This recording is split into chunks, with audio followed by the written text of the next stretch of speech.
This is the FitnessFest Podcast, detailing the story of fitness professionals from around the world. Let's get to the episode.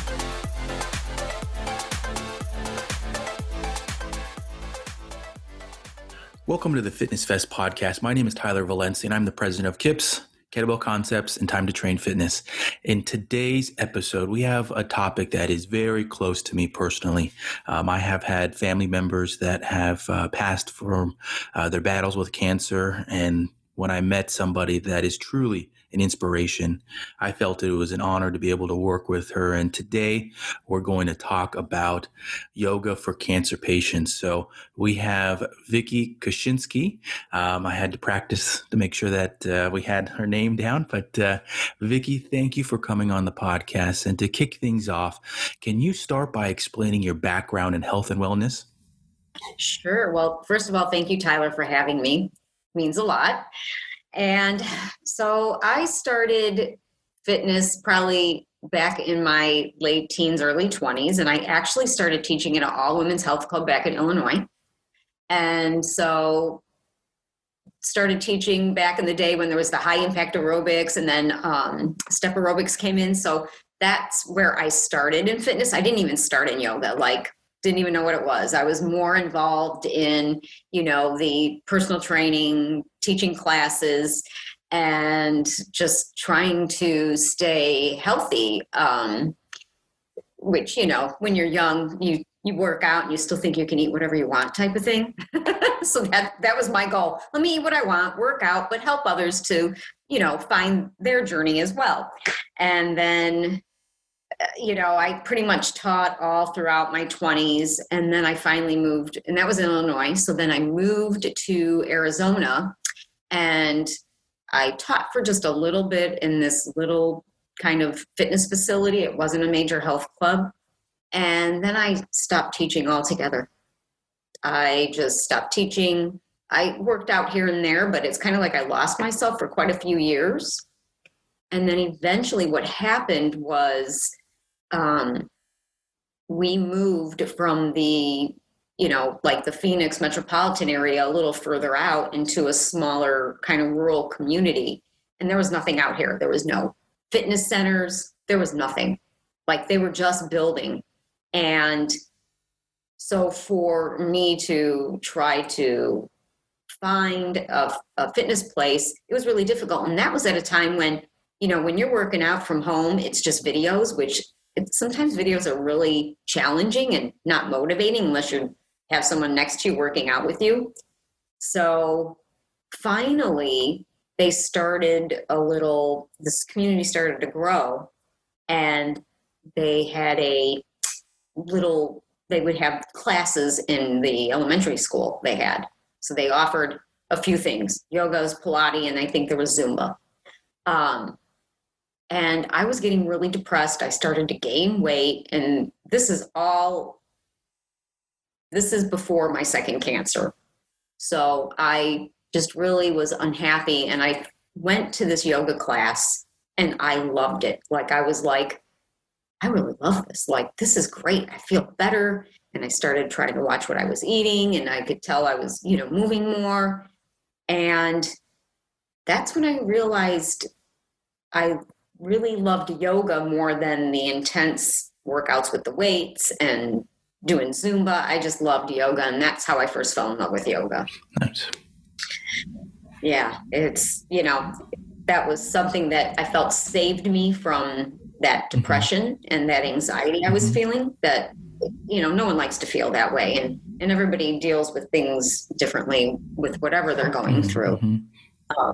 So yeah, I really enjoyed that. And that's what geared me to moving forward into becoming certified to teach yoga. Nice. I think that many people within health and fitness in their normal lives, they'll find something along their way that really speaks to them. And despite what I do for my own physical routines, my fitness routines, I know it's different than what other people do, how I compete in the Highland Games, and I power lift, I do Olympic lifting and a variety of other things.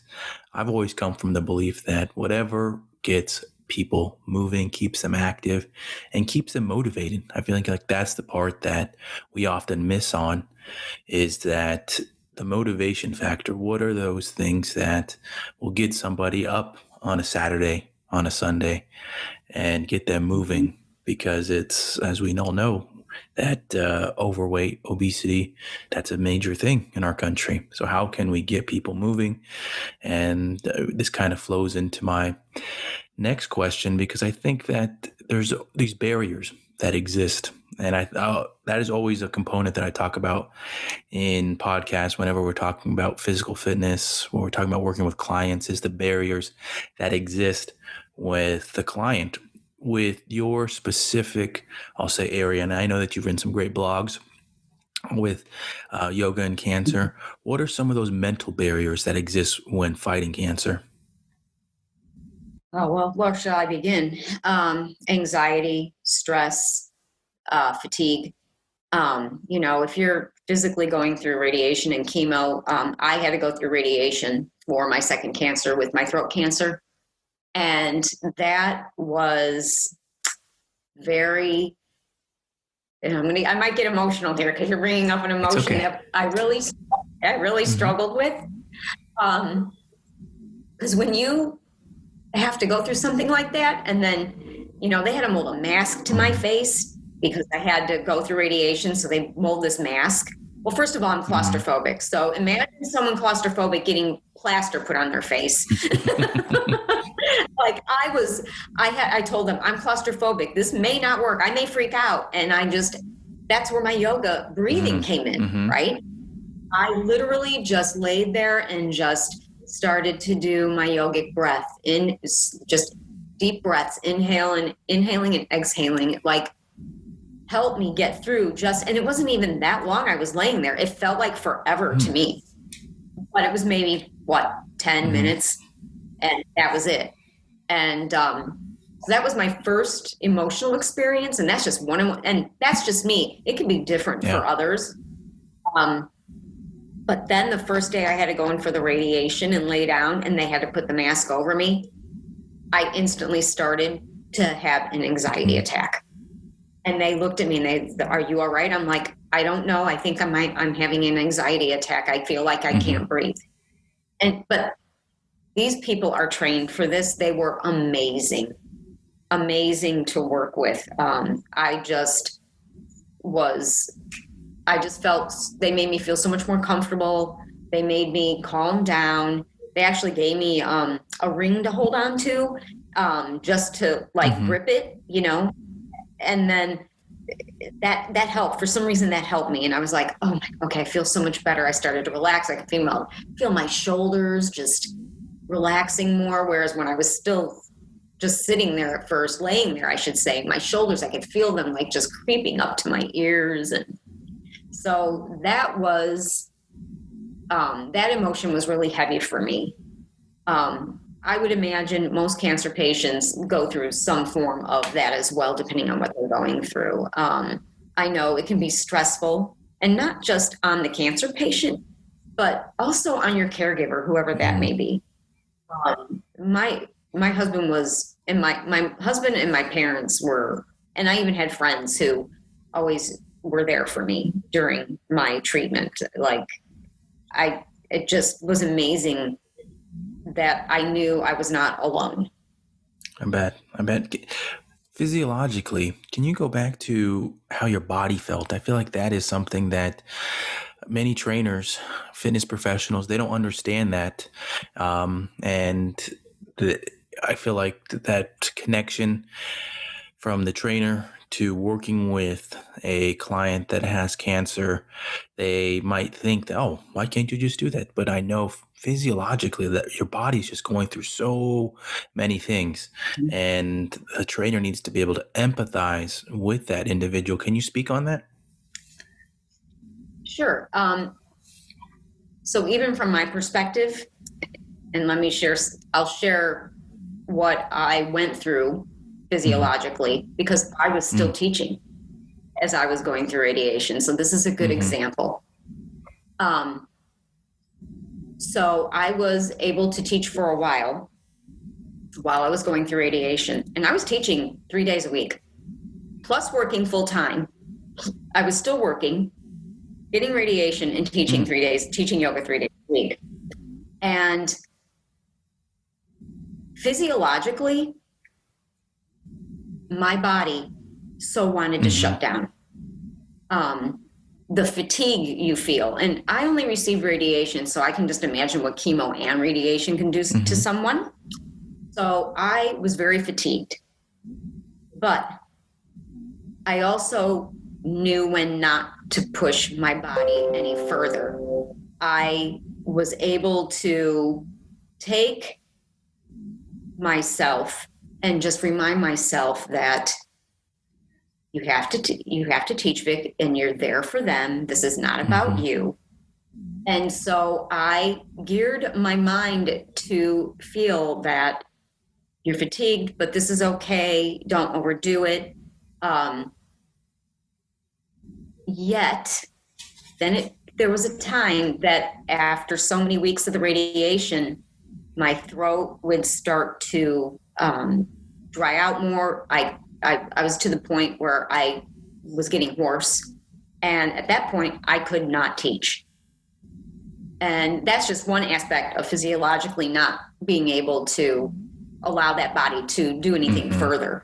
And even if it's not yoga, our bodies, especially when you're receiving all that radioactive material inside your body, weights are really difficult. Doing any weighted activity, that's why yoga is probably a little better when you're going through something like chemo and radiation than doing a weighted activity, only because your muscles are even fatigued because of that radioactive chemicals going through your body, just streaming through. I mean, and you ache, like your body aches after a while. You feel like you can't move as well, but yet you need to do something. And it's a mindset too. If you have that cup half full, you can push yourself a little more, but you don't want to overdo it. But if you have the cup half empty, then you tend to start feeling sorry for yourself, and you're allowing all the physiological aspects to win over. It's mind over matter, really. And I really feel that anybody going through cancer should try to do a little something, but just listen to their body and not overdo it to the point where it's not allowing them to feel like they're benefiting from it. Yeah. I think that's a good segue into what we want to talk about next, with the integration of yoga with the mind, the body, and really being in tune with your body and listening to where it's feeling, but still at the same time, pushing it just a little bit with this holding stretches, cues, mentally pushing your mind into certain areas. Can you start talking about some of your favorite yoga poses for cancer patients and the why behind it? Sure. So one of my favorite poses is what they call legs up the wall, or Viparita Karani. And this is something you do against a wall. I mean, you could do it laying down on your back with your legs up, but it's really more comfortable to have some props and do it against the wall. And by putting your legs up the wall, obviously the blood flow is going opposite. Normally it goes head to toe, but when you're in the opposite direction with your feet up, that blood flow is going from toes to head. So it's almost like it's a reverse effect of the blood flow, which also helps swelling, which in cancer patients, our bodies tend to swell from the treatment we're receiving. And so that blood flow is flowing the opposite way. So it helps to reduce the swelling, helps to increase any circulation that we're not getting at that time, because our bodies are being so infected with all that. I call it radioactive chemicals, because I really feel that's like seriously, with radiation, that's pretty much what it is. And it also can help reduce that anxiety and stress that people are feeling while going through their treatment. Yeah. And it's even good for their caregivers. I believe in one of my blogs, one of my recent blogs, I mentioned that, yoga is not just for cancer patients, it's also for your caregivers, because they are also going through what you're going through, but in a different aspect. I bet. I think that I saw that one about the caregivers, and it made me think about that mental process for the caregiver. It's different, just how you mentioned, but they're in that battle with you, and they're trying to do whatever they can to make sure that you're feeling better, that you're getting your nutrients, all the kinds of things that, to trying to create some type of routine. And so that battle for them, so to get that type of stress relief, some type of movement, a little bit of meditation in there. I mean, I can only imagine what that does for them. With the yoga poses, what's the next one that you really dig? So my other favorite one, and I think this was also on my blog, these both were, seated supine twist, or what we call Ardha Matsyendrasana.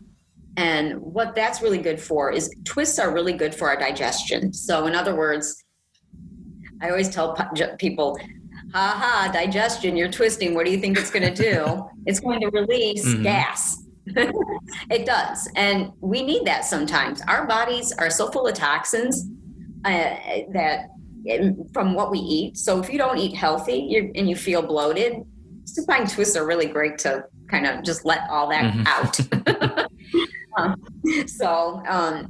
What's also really nice with a supine twist is, especially when you're seated, you're also gently turning your neck. So what's really good about that is it really helps to ignite the lymphatic system in the neck, so that it's, especially with throat cancer patients, that helps the lymphatic system kind of loosen up. So, and then with the twisting, so when you're twisting to either whatever side you're twisting to, you're also opening up your obliques, your intercostals. So you're also, once again, engaging and releasing any other remaining toxins that are filled throughout your kidneys, your liver. So it just kind of cleanses you, which is what we need. And we all know where all those chemicals go when we're being treated for cancer, right? It goes throughout our body, because it's trying to kill all those cancer cells wherever they may be, because the cancer itself travels through your lymph nodes. So just another reason to do any kind of twisting pose to kind of release any remaining toxins that might be filled and sitting in the kidneys and the liver. So that's another one of my favorite poses that I love to do. And I recommend, once again, for, even the caregiver. I dig it. With the whole battle of cancer, and I believe it's twice that you went through it. Is that correct? Yes. My first one was malignant melanoma, and that was on my left ankle, my left calf ankle area. Yes. And shame on me. That happened because of being out in the sun. I grew up in an era where you sunbathed in, oil. I would lather my body in oil, and I grew up on lakes and boats, and, just really didn't pay attention at the time to my skin. And, it just, as I got older, I still was doing it. And unfortunately, about 20, I would say that's at least 21 years ago now. Had it removed, they caught it in time. I didn't have to go through any kind of treatment. So I was blessed in that respect, that I didn't have to have any kind of radiation or chemo. It didn't spread anywhere throughout my body. So I was blessed that once it was removed, that was it. For a couple of years, I had to go get some lymph nodes checked just to make sure that nothing changed. So that was the first one. And then coming up November 1st of this year, it will be 3 years since my last radiation treatment. I was diagnosed with throat cancer in August of 2017. It affected my left tonsil. It was in my left tonsil and a little bit in my palate. Had a swollen lymph node on the left side of my neck. And I let that go for about 6 months because I didn't think anything of it. I just thought it was my allergies because I suffer from allergies like everybody else in Arizona. And when I noticed it was getting bigger, I thought, I better go get this checked out. This isn't normal. So long story short, found out it was cancer, throat cancer, and they had to remove, I forgot how many lymph nodes he removed, but out of so many dozens of lymph nodes, because we have so many in there, 4 of them came back showing cancer. And so removed the left tonsil. He kept the right one. He wouldn't take it out. Even though I asked him to, he's like, no, we're going to keep it. Cut a little bit into my palate. So that's why every once in a while I might slur a word. It's natural. It happens. But, at least I can still talk, and I'm talking to here now. And, I had the radiation for 6 weeks. It was like a half an hour each time I was there. And I just feel blessed that I was able to have the mindset that I wasn't going to let this cancer take over my life. And I wanted to live as a normal a life as possible. Because the first cancer, I'll be honest, I was not in that mindset of a positive attitude. My whole attitude for the first cancer was I was in a different time in my life where I just didn't have that attitude. Whereas this one, I truly believe if it wasn't for my yoga practice, I probably would have been in that same mindset as 20 plus years ago. But because of the yoga, I had a completely different mindset of how I was. That's a good segue there. And you're already touching on this already, but can you go more into that? How you feel your battle with cancer made you stronger in the mental process of that? Sure. So with my mindset, I'm trying to figure out the best way to put this. So with yoga, it's not just about the physical practice. What really helped me was the breathing, the breath, the pranayama, and the meditation. I always focused on meditating and doing breath work, and that really helped me to focus on having a more positive attitude towards going through what I went through. Knowing that, the outcome could not be good and it could be good. Like after 6 weeks, I was scared to death to know where I was at. Every week I would check with the doctor and it was always looking good, but you just never know. And so I always tried to have that mindset because of the yoga, because of the meditation. I just would always meditate on a positive affirmation. And, I never said the one thing about meditation is people think, okay, I'm going to sit here and I never want to have a zit on my face again. I know that's a funny way to put it, but I just want people to realize you just don't sit there and meditate on something like that. Like you want it to be more affirmative. So I would just say something like, I hope that, I'm meditating on having a positive outcome. And I think by using that really guided me and helped me to focus on having that positive feeling and keeping positive about anything that would happen with the outcome. And if it wasn't going to happen, then I would deal with it I had to. But I truly believe, and I always tell everybody, just from my experience, it's mind over matter. It really is. Your mind really makes a difference on what happens to you in your life, whether you're fighting cancer or any other struggle, or even like COVID for that matter right now. Yeah. So that. You mentioned something that I'd like to kind of go into a little bit. How do you define meditation? Like, what are some of the things that how would you explain it to somebody that has thought about it, heard others talk about it? I think meditation is something that I'll say many celebrities. I remember that I gave it a try a couple of years back it lasted maybe 2 weeks because somebody that I had looked up to in the physical fitness world, Arnold, talked about how he meditates every single day. So I would give it a try. Mm-hmm. I gave it a try. I basically set a timer for 5 minutes, and I would just try to clear my mind for those 5 minutes. And how do you define meditation? What do you explain? How do you explain it as? So meditation to me is clearing the mind and allowing it to open up another world to me. That's how I describe it. During COVID, it's been difficult for me to meditate, and I'm just getting back into it. But when I was really into it, like especially during my cancer, I would meditate every day. I could meditate for a good 20 minutes. I would just sit comfortably in a nice, quiet area. I would make sure I didn't have a lot of light on. It wasn't dark, but I wanted it to be like kind of soothing and like a natural light more than bright lights. For me, that's what works. Other people are different. Some people like to sit outside and meditate. I prefer to be in kind of an enclosed area.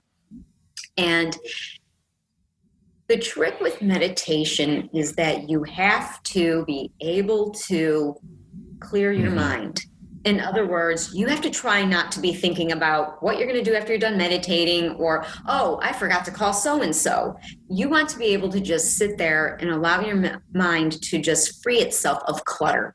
That's the best way to put it in words, is free your mind of clutter. And when you're sitting there, sometimes picking a mantra, like I said earlier about when I was going through my cancer and meditating, a positive outcome, or maybe you just want to sit there and meditate and focus on, not maybe a mantra, but just not allowing yourself to be in a negative mindset. Maybe you're just like having a negative mindset. You could always just remind yourself, I pride myself on self-confidence, self-love, using words like that. You never want to use a negative mantra or intention in your meditation practice, because that's going to gear you right back to the negative feelings. You're not going to be able to clear and sit and meditate. You always want to have that positive attitude when you're in your meditation. And you just want to just allow your mind to just focus and your breath to just flow naturally. And then maybe take your eyes and look at we call it our third eye in yoga. It's between your brows, and just close the eyes and just allow yourself to mentally focus there. And sometimes our mind will wander, and that's okay. It's okay to allow your mind to wander, but then allow that mind to, okay, you're done now. Come back to where I would like you to be. I want you to focus on the mantra, because our minds tend to gear away from sometimes what we're doing at the moment. Very interesting. I think that when I tried to meditate for that time, it was mostly about clearing. I felt like my mind is one that's constantly moving. It's trying to think of that next step, that next thing I got to do. So I would just try to think. I think I heard a tip at a time about focusing on a color. I think I would focus on a color and just try to get all those thoughts out. And I will say that a couple times, good amount of times, I would finish and I would just feel relaxed. I'd feel calm and ready to move on back into my workflow. I think that I can see how it does fit into, I'll say, yoga for cancer patients, and that ability to try to focus and be able to get your mind in a place where you can continue to battle. Or I don't know, I feel like that word doesn't fit with our conversation, but it's something that I can definitely see. So as we start to wrap this podcast up, I'm despite being in the industry for, let's see, I was trying to do the math the other day. I know I'm over 11 years now, and I continue to learn more about the different areas. As I mentioned before, I do things that are probably, many people don't do with the Olympic lifting, the powerlifting that are listening to this podcast. But I do want to know about the other areas. What educational platforms do you recommend for individuals that are maybe listening and like, oh, that I have been interested in yoga, I just don't know where to start? What educational programs do you recommend? So, well, of course, I'm going to recommend Time to Train Fitness. Definitely the beginner yoga is a great yoga class to take if you're just new to yoga. I do the basic kind of, like this morning I taught everybody a sun salutation A. We did some basic movements, kind of explain them. It's a slower class for anybody who's new to yoga. If you want to, if you're interested in becoming an instructor, right now I know there's several places here in Arizona that are offering virtual 200-hour yoga teacher training. InterVision is doing that right now. That's where I received my training, and I highly recommend them there. It's a great place to really become certified. They really teach you your basics to all the way to a little bit of yoga nidra, yin yoga. It's kind of a generalization of everything you learn, which is beautiful. It's 200 hours. So, and you can register with Yoga Alliance with that as well once you get certified. There's also Swiha here out in Tempe that offers so many. I know they're on virtually, but I haven't seen them frequently. I don't know if they're open yet either. I know InterVision is open if people want to go to a class. But InterVision is also doing their classes virtually. So any classes they're abiding by the CDC guidelines. So those are like the two popular places I know of here in Arizona. Online though, mostly, I have to admit, I'm not really attuned to what else is out there. I know there are other companies out there online that offer yoga, but those are the two local that I really gear towards. For me, I don't know if I can promote this on here. If not, you can edit it. I am a Beachbody fan, and they also have a yoga platform on there that you can utilize if you want to start learning yoga. They also have a 3-week yoga retreat where they teach you the basics. So there's also that as well. So there's many areas that you can find yoga in your, on the platforms online. Oh, very cool. So Vicki, before we sign off here, can you give people your social media channels and your information for your website? Sure. So the website is yogafusion.weebly.com. You'll find all my blogs there, classes I'm teaching. I also offer Reiki if anybody's interested. Then I'm also on Instagram at VK Yoga Fusion, and I'm on Facebook, just my name. That's the best way to get a hold of me. Good. Very good stuff.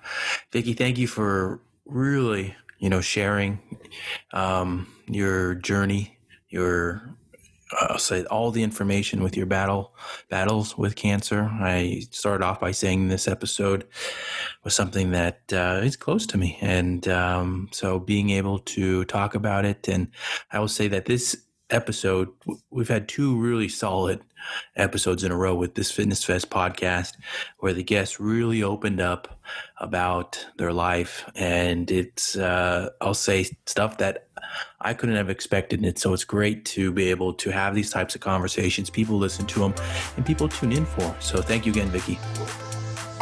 Well, thank you so much for having me, Tyler.